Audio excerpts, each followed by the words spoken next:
cəhəni vurudumuzda, bunu görsək. Cəhəni vurudumuzda. Təqribən bu qara daş görsənir yerdə. Bunun eni və bilədir bu vurudu. Buradan yanı başlanır. Yəni eləm burada tuturam. Bu halətdə divara verir. Keçirəm polom elə birisində, keçirəm tunelin içinə. Bu atladı bu tunel. Burada otağaça və tunelin arasında bizim tərəfdən polompumuz var. Burada tüm divara verir. Bir addım atıram, keçirəm fəzai xaliyə. Görürsən burada aram gəlirəm. Burada bizə divara verdi. Çıxıram işiyə.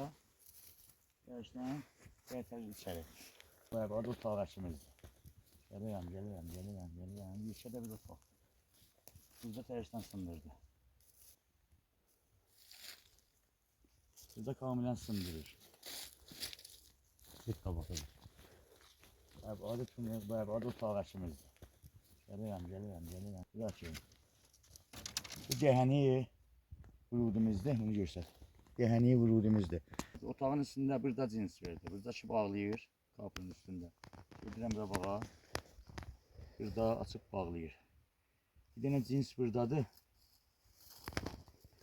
Təzəşdən kabelin üstündə bağladı. Burada açır, bağlar. Rədd oluram və tamam.